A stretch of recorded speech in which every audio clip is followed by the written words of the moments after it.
Hello, my name is Rowena Darnell, and my father held the door open just long enough to throw me out with my unborn child. No goodbye. No mercy. Just one word, spit like it could stain the walls. Disgrace. The word hit harder than his hand ever could. Disgrace. It hung in the air like a verdict, heavier than the packed suitcase by my feet. The porch light behind my father flickered, throwing his shadow across the gravel.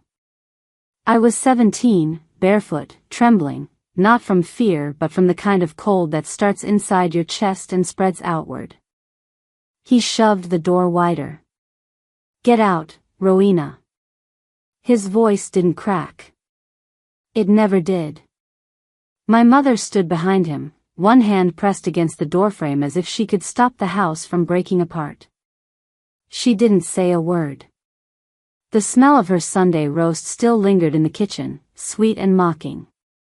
I didn't mean, I started, but he cut me off. You've stained this house. You've stained my name. He tossed my backpack into the yard, zipper half open, notebook spilling like torn feathers. You are the disgrace. For a second I thought he might change his mind. That he'd see the bruise on my wrist from where Brennan had grabbed me, the swelling around my eyes, the panic. Instead, he closed the door, the click of the lock sounding like a full stop. The world outside was too quiet. A dog barked 3 houses down, then nothing. I could still see the glow from our living room window. The family portrait that used to hang above the mantel was gone. Later I'd realize why. It had been cut, my face trimmed neatly out, as if I'd never stood there between them. I picked up my backpack and walked until the pavement turned to dirt. My shoes rubbed blisters into my heels. I told myself I'd find a bus, a payphone, something. But the night didn't care. It kept swallowing my footprints. Looking back now, I should have seen it coming. The silence in our house had been thick for months. My father stopped calling me kiddo. My mother stopped leaving folded laundry on my bed. I thought it was punishment. I didn't know it was a rehearsal. That's where it all started. The bench in the park was slick with frost. I sat anyway. The streetlight above me buzzed, casting a weak circle of yellow around the trash bin. My fingers ached. The first contraction hit before I realized what it was. I pressed a hand to my stomach, whispering, "Not now. Please, not now." The air fogged with each breath. Somewhere a car alarm wailed and stopped. I pulled my jacket tighter, but it was too thin, one of Brennan's old sweatshirts that still smelled like his cologne. I thought of calling him, but I'd already tried. He'd blocked my number the day I told him. His last words were still echoing, "Don't drag me into this, Ro. It's not mine." The pain came again, sharper, lower. I slid off the bench and crawled behind the bin, out of the wind. Gravel dug into my knees. My vision blurred. I held on to the bracelet from my first checkup, the hospital tag that said, Darnell, Rowena, expecting. It was all the proof I had that there had ever been 2 of us. I didn't cry. I remember the crunch of gravel, the sound of my own breath turning shallow. The cold leaked through the concrete into my bones until everything felt far away. Then nothing. I woke to white light. The ceiling was a grid of fluorescence, too bright, too clean. The air smelled like bleach and plastic gloves. I couldn't move at first. My arms were heavy, for lines taped to my skin. A nurse whispered near my bed, voice low but not soft. She was lucky someone saw her. A doctor appeared at the foot of the bed, reading a chart. He didn't look at me when he said, "We couldn't save it." It. Not him. Not her. Not even the baby. Just a pronoun, neutral and disposable. He asked, "Do you have someone to call?" I turned my face to the wall. That was my answer. Through the curtain I could hear another woman sobbing somewhere down the hall. The sound should have broken me, but I felt hollow, as if every tear had frozen inside. A tray clattered, footsteps receded, and then I was alone again. I stared at the pale blue wall until the colors blurred. My hand found the hospital bracelet. I traced the letters of my name. It looked foreign now, like it belonged to someone else. I didn't remember how much it hurt. Only that it happened quietly, like everything else in my life. No storm, no witness, just a slow erasing. Later, a nurse came to change my sheets. She hesitated before speaking. "You can rest a little longer if you need to." I nodded, though rest felt impossible. My body had already memorized the absence. Looking back now, that night split my life in two, the girl who waited for permission and the woman who would never ask again. I didn't know what was waiting for me next. When they discharged me, the world looked the same, but nothing fit anymore. The hospital gown, the borrowed coat, even my own name on the paperwork felt borrowed. I left the building holding a plastic bag with my clothes folded inside. The air smelled like antiseptic and exhaust. I walked until my legs stopped shaking. At the women's shelter, the intake worker spoke softly, like I was something fragile. "You can stay for 2 weeks, honey. Just until you find your feet."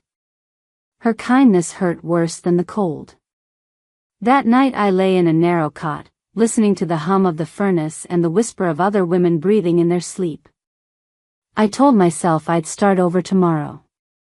But starting over meant facing the pieces I'd left scattered behind. 2 weeks later, the receptionist handed me a stack of envelopes. "You got mail, Ms. Darnell." The sound of my last name made me flinch.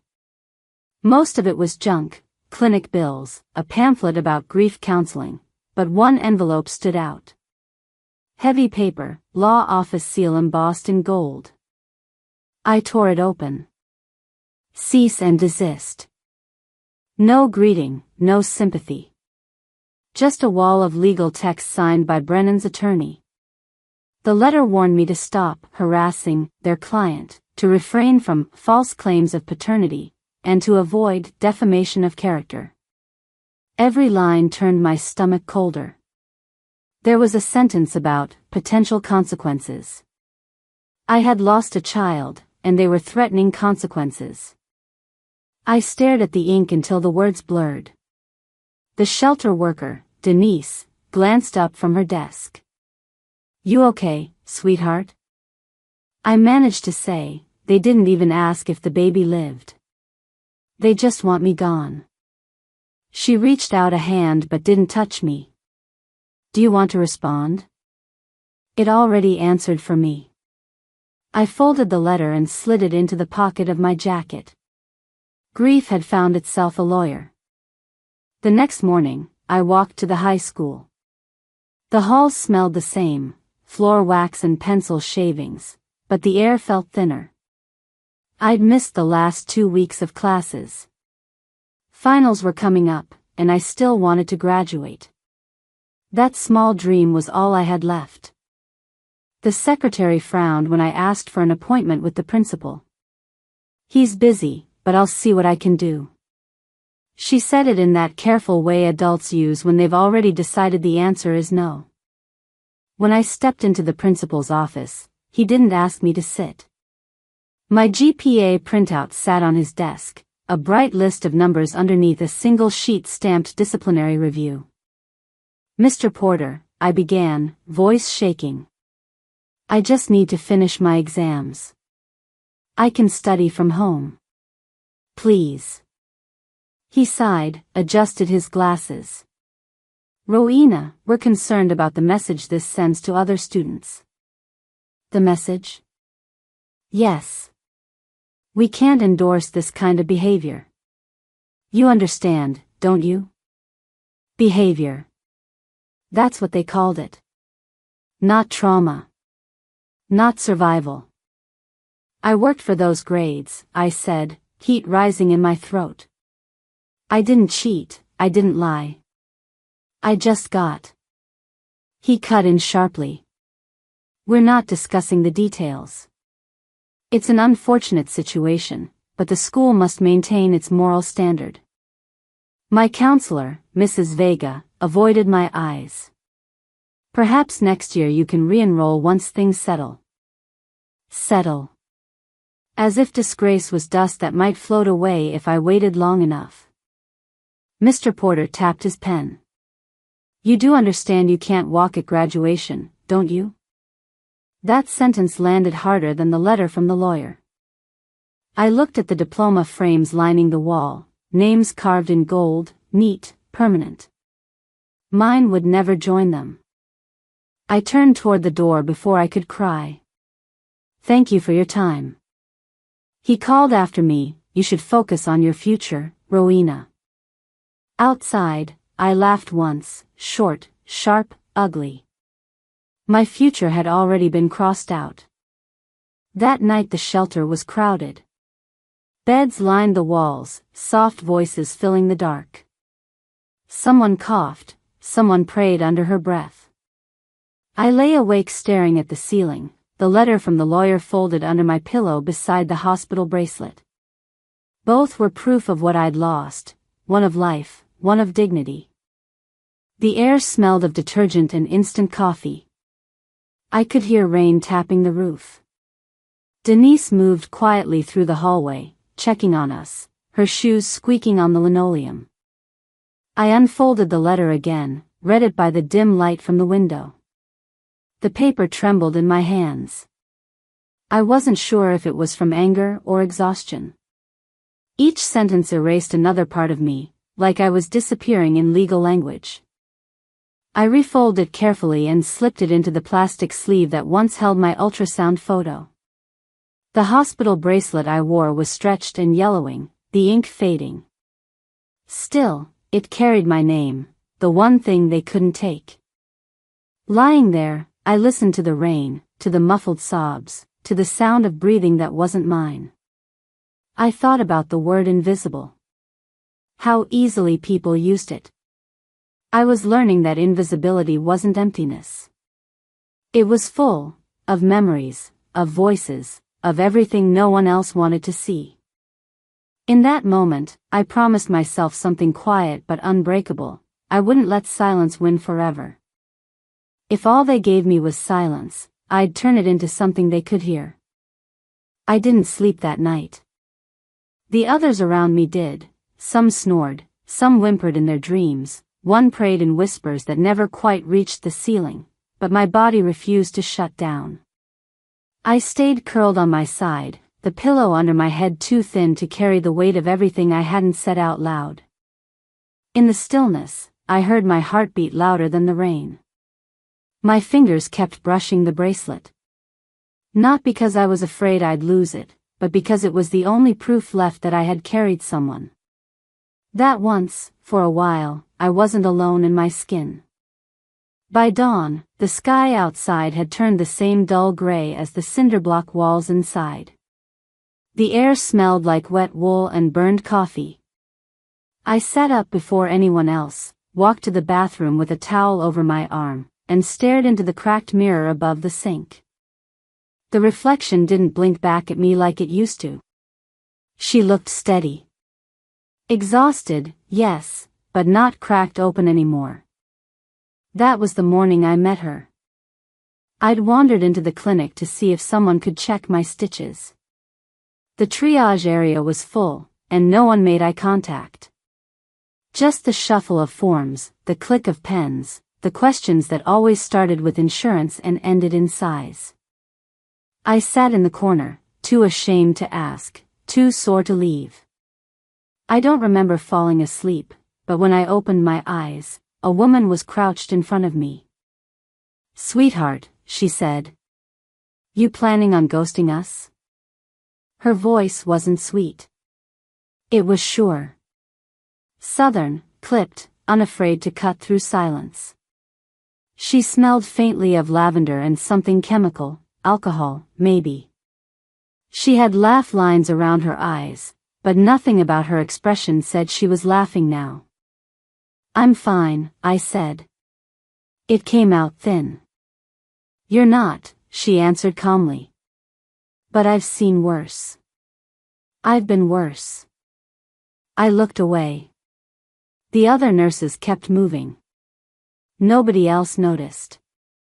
"You're not running," she added. "You're resting. That's not weakness. You hear me?" I nodded once. I didn't believe her, but I liked the sound of it. Her name was Gloria. She didn't ask why I was there. She just took my pulse, checked the bandages on my side, and handed me a bottle of water. "Hydrate or you'll drop," she said. There was no judgment in her touch. No pity in her tone. Later, when the sun finally pushed through the windows, she passed me in the hallway again. This time she held something wrapped in a paper napkin. "Take this," she said, pushing it into my hands. Inside was a sandwich, peanut butter, I think, and a dented, silver lunchbox. Its clasp was loose, one side scratched and scuffed. "You'll need this if you're going anywhere," she added. "Put what matters inside." I blinked at it, unsure what to say. "I'm not giving you charity," she said flatly. "I'm giving you a pocket. The world's too loud not to carry your silence somewhere safe." That was the only time she ever touched me. Her hand brushed my shoulder, once, before she turned and walked away. I didn't thank her. I couldn't. Not without breaking. The shelter cafeteria was mostly empty when I sat down at the far table with the metal box on my lap. The others whispered over cereal bowls, paper cups steaming, but I kept my hands wrapped around the box like it might vanish if I blinked too long. It wasn't about the food. It was about having something that wouldn't leave. I opened it. Carefully. Slowly. The latch stuck, then gave with a soft click. Inside, I placed the bracelet. Then the folded letter from Brennan's lawyer. I tucked them under a crumpled tissue and shut the lid. It didn't feel like much. But it was something. That lunchbox became my anchor. When the world moved too fast, when my own body felt too heavy, I held on to it. I carried it from room to room, from building to alley. The other women teased me about it once or twice. "Treasure chest," someone joked. I smiled, but I didn't answer. They didn't need to know that inside was the only version of me that had survived. Looking back now, I didn't understand the power of small things. I thought healing came with fireworks. I didn't know it could come in a dented box held tight in trembling hands. I didn't know yet, but I had just been given my first weapon. The next job I found paid in tips that never made it to my hands. I washed dishes in a strip mall diner, tucked behind the dumpsters where no customer could see me. The floor stayed wet. My shoes stayed wet. I worked double shifts, hands raw from soap, back stiff from bending. The manager said, "Payday's Thursday." Then Thursday became Monday. Then Monday became a lie. "You're lucky we even took you in," he told me one night when I asked. "Don't go getting greedy." I didn't respond. I just nodded and kept scrubbing. Everywhere I worked, I disappeared. I didn't get yelled at. I didn't get thanked. I got ignored, which was worse. But I made notes. I remembered every excuse. Every time someone said, "Just be patient." Every time someone smiled while stealing. I kept their names in my head. Not for revenge. Just in case anyone ever asked what it cost. The box came with me to every shift. I kept it in the back room on a shelf no one touched. One night I found someone had opened it. The letter was still there, but folded differently. My bracelet had been moved. I said nothing. But that night, I slept with it pressed to my chest, like armor. The first time I saw him, I was 20 and bone-tired from pretending I wasn't hungry. The community legal aid office was a tired building tucked behind a laundromat, the kind of place people went when hope cost less than rent. The air smelled of dust and coffee that had been reheated one time too many. I had come looking for a form, a work permit, I think, but I ended up finding something else entirely. There was an old man seated at a long oak table. His suit was wrinkled, tie loose, sleeves rolled to his elbows. A group of college interns circled him like bees around a broken hive, arguing over how to file a claim. Everyone wants to be loud, he said without looking up. Few want to be right. The interns went quiet. One of them muttered an apology and scattered papers across the table. He began to rearrange them in neat, deliberate stacks. I stood there longer than I should have, pretending to read the flyers on the wall. I wanted to understand what made his voice carry even when it was calm. He looked up once, eyes sharp beneath heavy brows. You need something, miss? I hesitated. No, sir. Just watching. Then make it worth your while. Hand me that folder. His nameplate read Maynard W. Hale, attorney at law. The corners of the brass plate were scratched, like everything else in that office. He nodded toward the chair beside him. Sit. If you're going to stand around, you might as well learn something. That was how it began, without introductions, without charity, just the quiet assumption that I could keep up. He handed me a stack of forms and a red pen. Find the errors, he said. I didn't know what I was looking for, but I searched anyway. Numbers didn't scare me. Rules did, but only because I hadn't written them. When I finished, he skimmed my notes, expression unreadable. You've got an eye for detail. That's either a gift or a curse. We'll see which. He gathered the papers, slid them into his battered leather briefcase. The seams were splitting, corners soft from years of use. Somehow, I liked that, it looked human. Looking back, that moment changed everything. I didn't realize it then, but that was the day I stopped waiting for someone to speak for me. The next week, I came back. Not because he'd asked, but because no one else had. The office was empty after hours except for the hum of a flickering fluorescent light. Maynard was bent over a stack of files, glasses perched at the end of his nose. He didn't look surprised to see me. You again, he said. You like punishment? Free education, I answered. He grunted, half amused, half impressed. Good answer. Sit. He pushed a pile of law books toward me. Read. Don't ask. Absorb. The spines cracked when I opened them. The words were dense, dry, rules and precedents written by men who would never understand what it meant to be erased. Still, I read. Hour after hour. I learned what due process meant, what counted as evidence, how words could cut deeper than verdicts. At one point, he left a note in the margin of a case file, truth isn't loud. It's precise. It took me weeks to understand what he meant. The law, he said later, wasn't about justice, it was about memory. Whoever kept the better records got to decide what happened. I started keeping my own. I kept receipts from every paycheck that never came. Notes about managers who lied. Names of schools that turned me away. It became a habit, almost a prayer.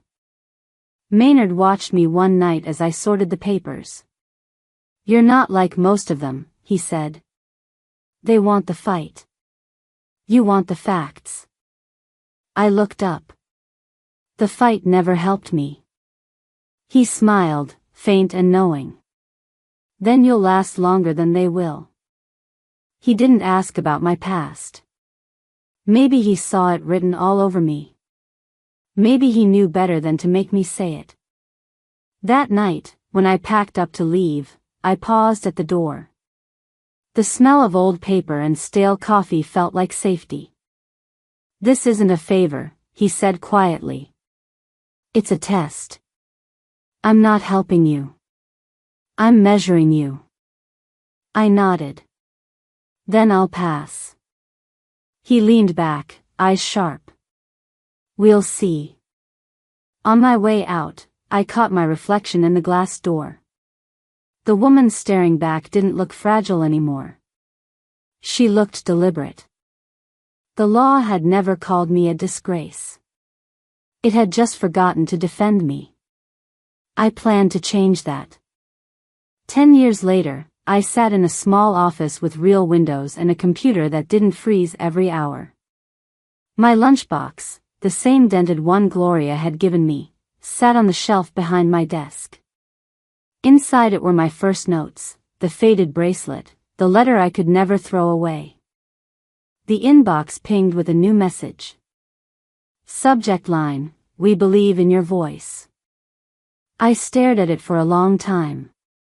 The sender was the Voices of Women Rising Conference. They wanted me to speak about community law reform. I used to beg people to hear me.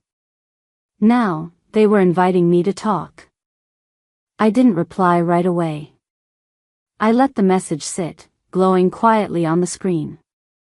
Power, I'd learned, didn't rush. Outside, the sun had started to set. The city hummed like a restless thing, sirens, traffic, laughter from somewhere I couldn't see. I looked at the lunchbox again and thought about Gloria, about Maynard, about the girl I had been in that shelter. I hadn't spoken Calder's name in 15 years. Just seeing it written in the back of my mind made my palms sweat. When I opened the email, the words blurred before I could finish the first line.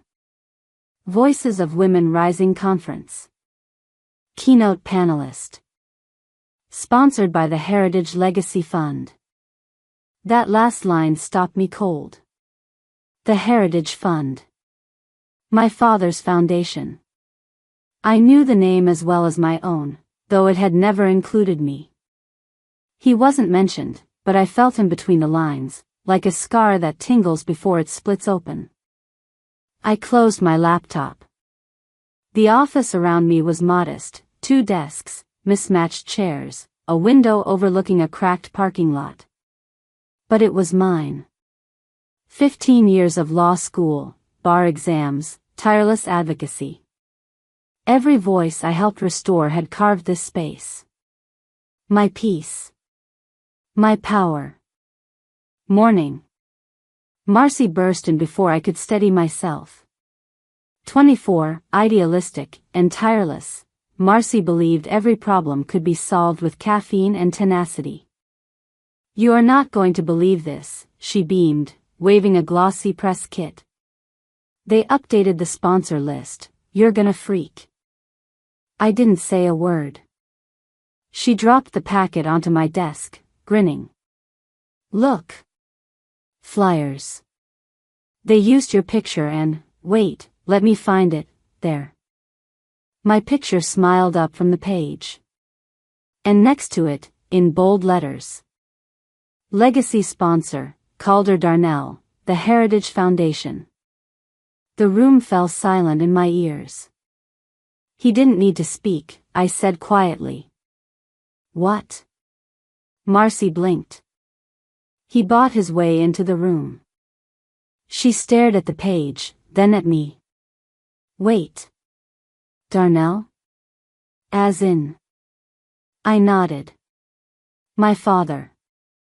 Her mouth parted. Oh. That's wow.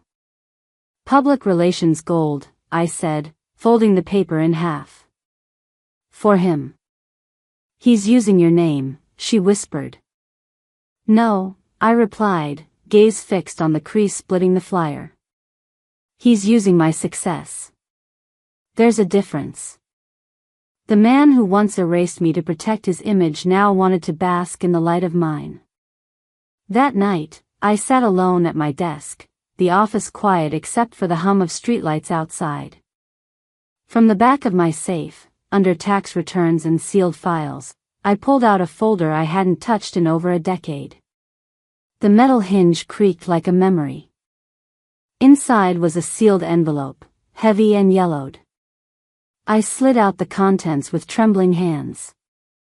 A notarized contract. My father's signature still bold at the bottom, the same looping scrawl I used to trace as a child. The document was dated 20 years ago. A private agreement with Brennan Cole. A transaction. Payment exchanged for silence. For denial. For cooperation in preserving the integrity of the Darnell family name.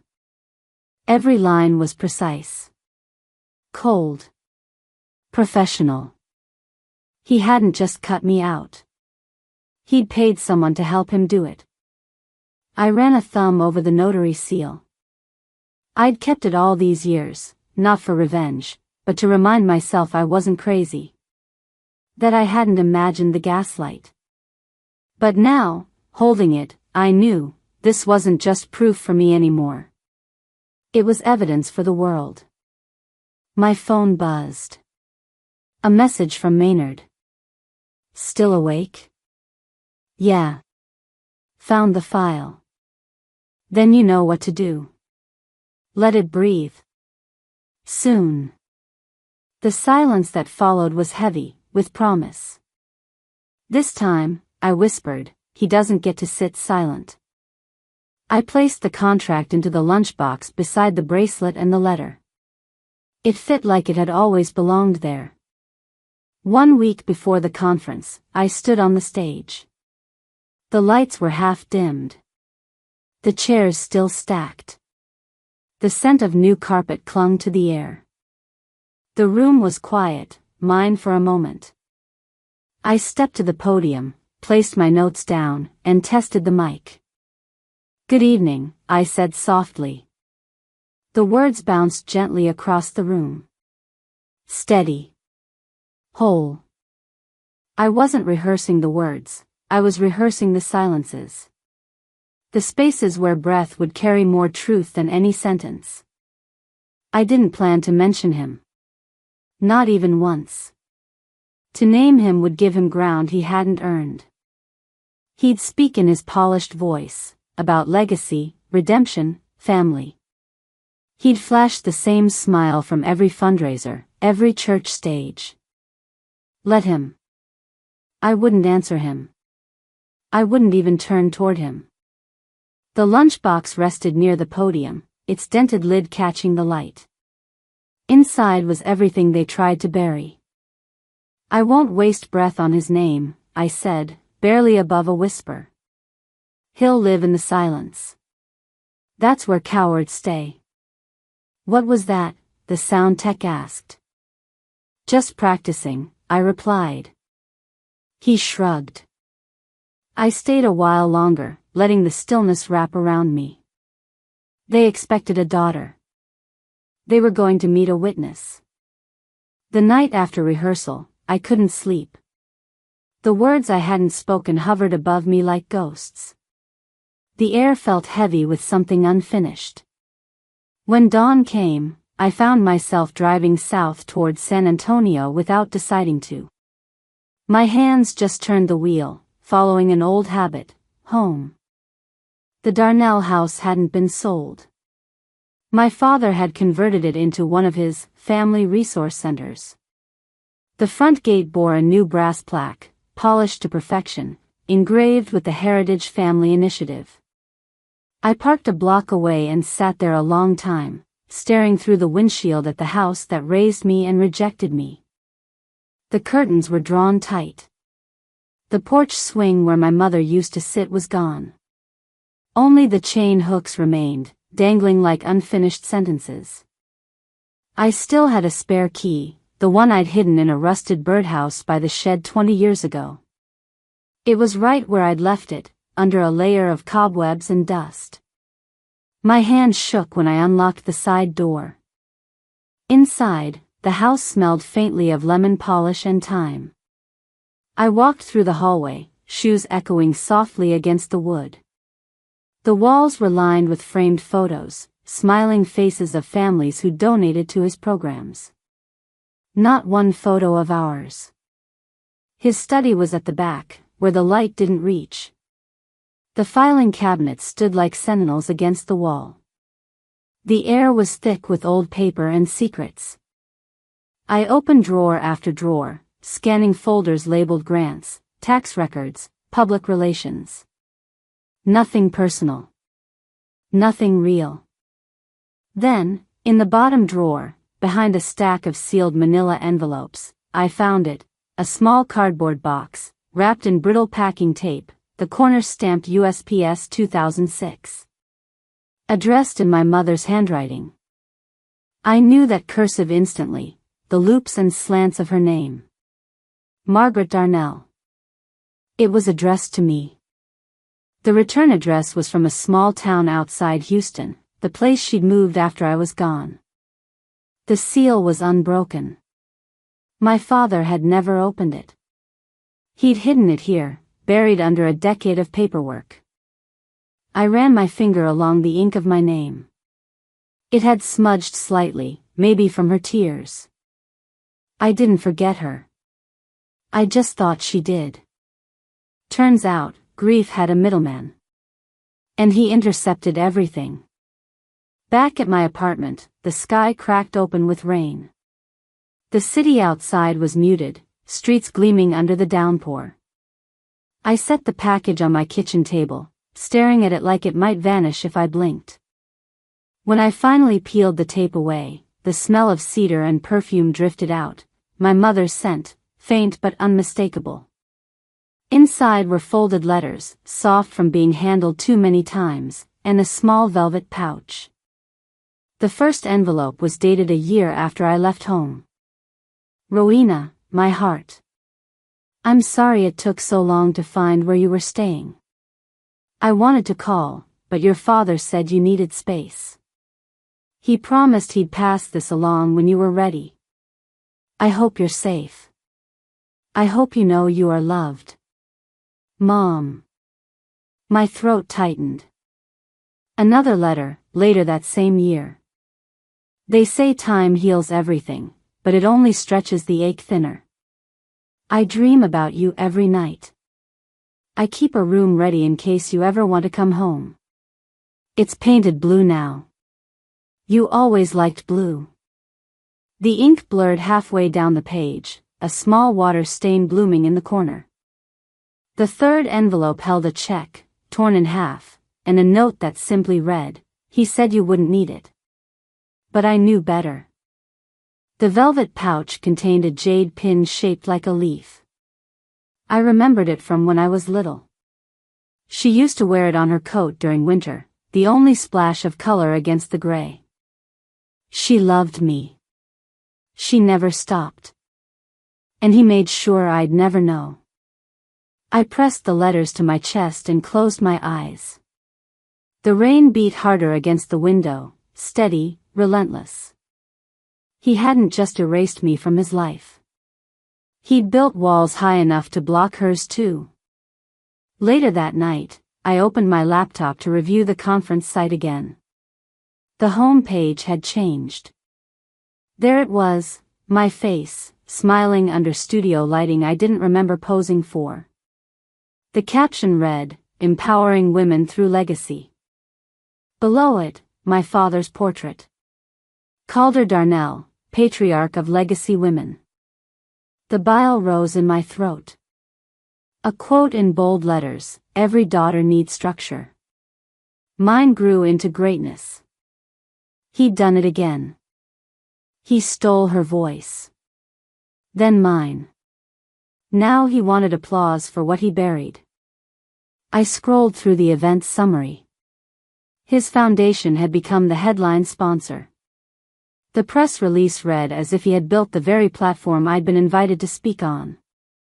I sat there, staring at the screen until the words blurred. He had taken everything, my childhood, my education, my reputation, and now he wanted my redemption too. Not this time. I reached into the lunchbox on the shelf and took out the contract he'd signed all those years ago. His signature stared back at me, the same careful loop, the same arrogance. He buried my mother's voice. I'm digging it up, and I'm bringing her with me. The conference lights dimmed until only the stage remained lit, gold against a backdrop of velvet. I stood behind the curtain, breath shallow, watching the man who had given me his name, and taken everything else, walk confidently into the spotlight. Calder wore his usual navy suit, the one he favored for interviews. Polished. Strategic. His smile was just wide enough to look sincere, just rehearsed enough to sell redemption. Fatherhood, he began smoothly, is not about perfection. It's about redemption. The audience murmured in approval. He always knew how to buy forgiveness with the right words. He moved slowly across the stage, his voice steady, like a practiced shepherd guiding lost souls. Sometimes, he said, the best decisions are the hardest ones. Hardest ones. That's what he called throwing me out. Behind him, a slideshow flickered to life, photos of legal clinics, protests, women holding court documents. My projects. My clients. My work. My face blurred in a few frames, my name never spoken. He'd turned my life into a footnote in his legacy. They clapped, unaware they were applauding what he'd stolen. I clenched my fists. I thought I'd prepared for this. I was wrong. He closed with a modest bow. Humble enough to look human. Confident enough to cement the lie. As the crowd rose to their feet, I stayed hidden behind the curtain, breathing through the roar, reminding myself that applause isn't for him. It's for the story he hijacked. The dressing room smelled of perfume and electrical cords. My phone buzzed on the counter. I ignored it. Under the fluorescent lights, my reflection looked like someone else. I drew a line through the condensation on the mirror. Then wiped it away. A soft knock. Come in. A woman stepped in. Early 40s, gray streaks in her hair, hesitant but kind. Rowena Darnell? Yes. I'm Emily. We were on the debate team in high school. She held up a USB drive. I didn't come to bother you. This was supposed to reach you years ago. I frowned. What is it? A recording. Senior year. Local news. Your dad gave an interview after you left. You mean after he kicked me out? She nodded, eyes down. You should see it. Before you go on stage. It's bad. I plugged in the drive. The grainy footage loaded. My father stood on our porch, flanked by cameras. He looked younger. Not gentler. She died the day she disrespected this family, he said, calm, cold. If I have to bury her, I won't even wear black. The reporter laughed, unsure. You mean figuratively? Calder smiled. Of course. But he hadn't. Emily stood awkwardly by the door. I found it while digitizing old footage. For the reunion. I thought you should know. I closed the laptop. Silence thickened between us. He didn't mourn me, I said. He declared me dead. On record. She nodded. You deserve more than the version he's telling out there. I took a deep breath that burned on the way in. He came here to rewrite me, I said. Then I met her eyes. I came to read him out loud. 30 minutes later, I sat in the green room, fingers wrapped around my lunchbox. The walls were plastered with posters, Rise Above. Find your voice. Be the change. Irony, everywhere. Deirdre, the organizer, stepped in, clipboard in hand. Rowena, quick update, she said, voice tight. Mr. Darnell's keynote ran long. Your segment's cut to 5 minutes. I blinked. 5 minutes? He's this year's face of the campaign. The donors, well, they expect him. I didn't answer. I just set the lunchbox on the table and opened it. Inside, a folded contract bearing Calder's signature, my mother's handwritten letters, the jade pin, the bracelet. My proof. My receipts. I looked up. Tell Tech I'll need the projector. She hesitated. But you're not using slides. I am now. Deirdre's face pinched. Rowena, please. This isn't the time for surprises. No, I said. It's exactly the time. She sighed at the door. I hope you know what you're doing. My throat ached, but I smiled. So do I. Alone again, I ran my fingers across my mother's faded letter. I hope you know you are loved. I whispered into the silence, he shortened my time. I'll make every second scream. When I stepped onto the stage, the lights hit like a tidal wave, bright, unforgiving. The darkness of the room receded, and suddenly, the crowd wasn't a blur anymore. They were real. Watching. Waiting. 1,000 eyes fixed on me. The scent of strong perfume mixed with brewing coffee and the faint hum of warming microphones filled the air. My heartbeat was steady. No rush of panic. No flutter of fear. Just calm focus, like something long rehearsed. Like I had been preparing for this my whole life. In the front row, Calder sat with the smugness of a man who thought he'd already won. His legs were crossed, one arm stretched casually across the back of the empty seat beside him. His smile wasn't wide, but it was confident. Too confident. I placed a small, dented lunchbox on the table beside the podium. I brought no papers. No screens. Just that box, scarred, quiet, heavy. Good afternoon, I began. My voice was calm, but it carried. Some people tell stories with their words. Others tell them with what they survive. The room shifted forward as one. I was given 5 minutes, I continued.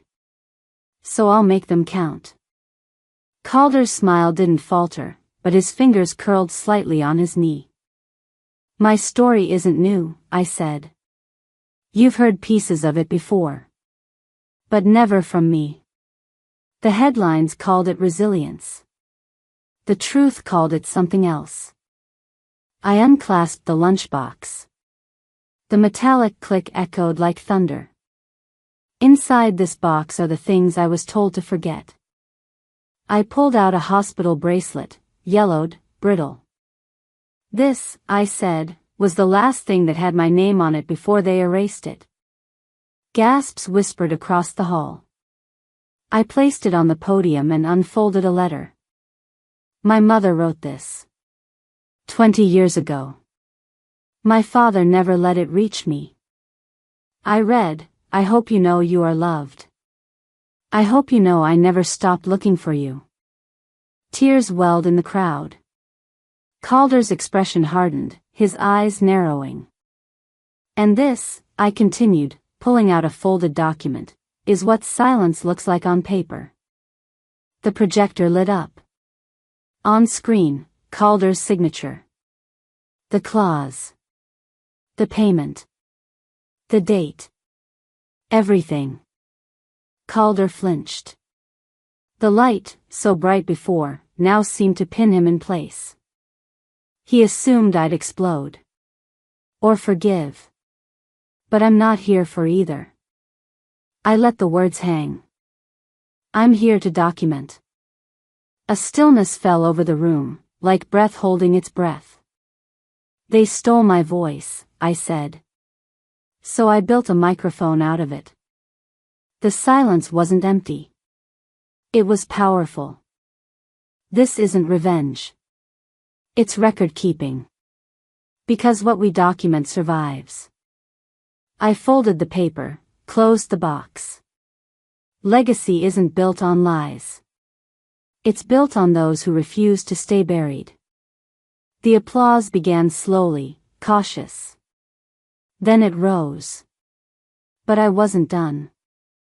I leaned forward, hand resting on the podium. For years, I believed silence protected me. But silence only shields the ones who wound you. That ends today. I looked at Calder, his mouth slightly open, no words left. Family, I said, isn't blood. It's who shows up when everyone else leaves. Then, from the crowd, a male voice, steady. I no longer carry the Norton name. Gasps spread like wildfire. A young man stood. He was maybe 20. Calder's son, but not Calder's clone. I stand with my sister, he said. He walked to the stage. In his hands, a faded photo of our mother in the garden. He placed it gently next to the lunchbox. She deserved better, he said. Calder froze. His son didn't look back at him. He taught his son silence, I said, my voice clear. But silence taught him the truth. And the crowd rose, not for me, but for the moment the truth took back the room. I glanced at the photo. My mother's face caught the light, peaceful, enduring. Legacy isn't what they leave behind, I said. It's what they try to bury, and we dig up anyway. Outside, the noise faded into a strange, soft quiet. Cameras still flashed. Reporters swarmed like bees.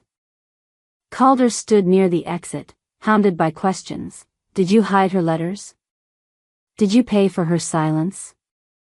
Did you disown your own daughter? He muttered the same two words again and again, no comment. Each one thinner than the last. I didn't stop. I didn't need to. Deirdre appeared beside me, breathless. Rowena, that was. It was necessary, I said simply. Inside, Calder still stood under the spotlight. But he was shrinking now. Smaller than I'd ever seen him. He'd always wanted applause. Now he had attention. A reporter called after me. Ms. Darnell. Any words for your father? I paused. He built his legacy with silence, I said. I broke it with truth. And then I walked out into the open air. I didn't look back when I left the stage. I didn't need to. Everything that had to be said was already echoing behind me, in the silence, in the stillness, in the questions Calder wouldn't be able to answer. 1 week later, I sat in a law office with floor-to-ceiling windows and glass conference tables too clean to trust. Deirdre sat across from me, her blouse carefully ironed, her tone even. Next to her was Calder's new PR manager, young and nervous, clutching a leather-bound folder like it held salvation. Thank you for coming, Ms. Darnell, Deirdre said, avoiding eye contact. We know emotions have been high lately. Hi. My smile didn't reach my eyes. Cutting the mic of a woman you tried to silence for 2 decades will do that. The PR rep cleared his throat. We're hoping to release a joint statement. A reconciliation of sorts. Something that reframes last week as a breakthrough moment in healing. Healing for who? Mr. Darnell is willing to acknowledge past misunderstandings. We'd like to position this as a moment of generational unity. A father and daughter, coming together. They wanted my name to fix his. They wanted my voice to patch the hole his silence had torn. I didn't raise my voice. I didn't have to. I opened the lunchbox and placed it on the table between us. The room shifted. They both leaned forward, as if it contained a bomb. I slid it toward them slowly, then stopped. I'm not interested in healing a narrative, I said. I'm interested in living without it. Deirdre's lips pressed tight. The PR rep blinked. I'm not sure I follow. I pulled the box back toward me. He can fix his name. But I'm not lending mine to help. There was nothing else to say. This wasn't about justice anymore. It was about boundaries. And mine were no longer for sale. The grass in front of the house had grown wild. I stood at the edge of the driveway, watching the landscaping crew clear the old hedges, the ones my father used to trim every Saturday morning with military precision. The windows were boarded now. The curtains had been removed. The house looked hollow, but not broken, just waiting. The city official beside me pointed to the blueprint. You're sure you want to convert the whole structure? Yes. You won't live here? No. He nodded. And the name of the center? I handed him a piece of paper. The Margaret Haven Center. For displaced women. For daughters locked out. For mothers who were erased. Inside, they were tearing down the wall where the family portrait used to hang. I remembered the frame, the way my face had once been part of it, then wasn't. The workers moved quietly. Respectfully. I stepped through the threshold. The air smelled like sawdust and memory. In the doorway, I pressed the jade pin, my mother's pin, into the frame. Not to mark territory, but to plant something that wouldn't be taken. He made this house a courtroom. I was making it a home, for others. My mother never saw it. But I would leave a door open in her name. He once locked me out of this house. Now, his name wouldn't even be on the mailbox. Months passed. Seasons shifted. One evening, in a nursing home outside Houston, a group of residents gathered around a television. The screen flickered with a local news segment. The anchor smiled. Tonight, we honor attorney Rowena Darnell, founder of the Margaret Haven Center, awarded the Civic Integrity Medal for her advocacy work on behalf of forgotten women. Applause played softly through the screen. In a vinyl recliner near the window, Calder sat alone. He didn't move. Didn't speak. The other residents chatted idly, one woman asking, "Isn't that the woman from that conference last year?" Another shrugged. "No idea. But she's sharp. You can tell." The clip continued. Footage played of me cutting the ribbon, holding the lunchbox. Behind me, the new shelter glowed with fresh paint and hope. No one turned to Calder. No one said, "That's his daughter." He watched, quiet. Maybe he remembered the words he'd once said into a camera. "If I have to bury her, I won't even wear black." Now, no one was mourning him. He raised a hand to erase me. But I became something no hand could touch. Maybe your family didn't bury you. But did they ever try to rewrite your name, your truth, your voice? If silence was ever used to erase you, let this story remind you. You can rebuild, not to be heard. But to never be silenced again. If this spoke to something inside you, leave a comment. What would your silence say, if given a microphone? Don't forget to subscribe for more stories that speak what others tried to hide. I'll see you in the next one.